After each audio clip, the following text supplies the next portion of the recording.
Une des convictions qui m'anime, c'est que si on est en vie, c'est pour être heureux. Et une des choses qui m'énerve, c'est parfois de considérer qu'on est fait pour être malheureux et que c'est comme ça. Et une des choses qui me surénerve, c'est de dire bah, c'est comme ça et je vais me confier à Dieu, il arrangera les affaires. En fait, la première chose que la foi nous donne, ou que la spiritualité nous donne, c'est notre vie et la responsabilité de notre vie et d'embellir notre vie. Dans quelques temps, je ferai une vidéo dans quelques jours même, je ferai une vidéo sur notre vie. Est-ce que c'est un croquis ou est-ce que c'est un chef-d'œuvre?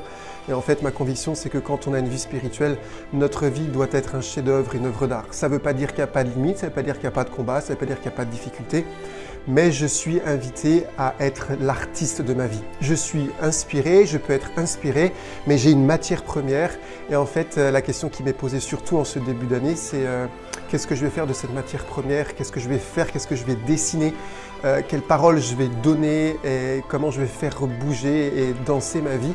Pour que, à travers les combats, les difficultés, à travers les circonstances que peut-être je ne peux pas changer, eh bien, comme un bon artiste qui est toujours inspiré en tout temps et en tout lieu, comment est-ce que je vais pouvoir prendre les choses en main pour faire de ma vie et de mon quotidien quelque chose de beau et une œuvre d'art?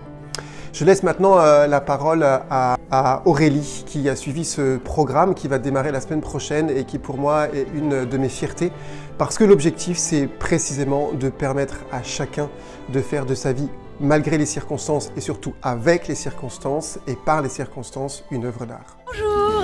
Alors voilà, moi je suis Aurélie et je suis en ce moment la première version du programme Easier to Be. Alors, dans ce programme, vous avez des masterclass, c'est des temps d'enseignement où vous apprenez des tas de choses, c'est passionnant, c'est vraiment super intéressant. Ensuite, vous avez des coachings de groupe. Là, vous avez des temps de pratique en groupe et des temps de coaching individuel, mais au sein du groupe, lors desquels tout le monde vraiment en tire des bénéfices. Et puis, il y a aussi des coachings individuels, donc lors desquels vous pouvez aborder des thématiques qui vous sont plus propres à vous-même et peut-être plus intimes aussi et que vous n'avez pas forcément envie de partager avec le groupe. Et puis avec tout ça, il y a un groupe Facebook sur lequel on peut échanger, où il y a des échanges de mails aussi qui se font. Une communication qui est assez constante. Et puis tout cela ne serait rien sans le Père Franck, qui est quand même quelqu'un. Voilà, il est tout en humour, tout en douceur, tout en bienveillance, mais il n'hésite pas à vous mettre un bon gros coup de pied derrière quand il y a besoin.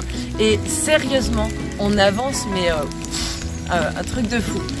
Entre toutes les masterclass et puis les coachings de groupe ou individuels, etc., le principe du coaching, c'est aussi d'avoir des devoirs. Donc voilà, d'une semaine sur l'autre, vous ne serez jamais sans rien faire. C'est pas du travail isolé qui a aucun lien d'une semaine sur l'autre.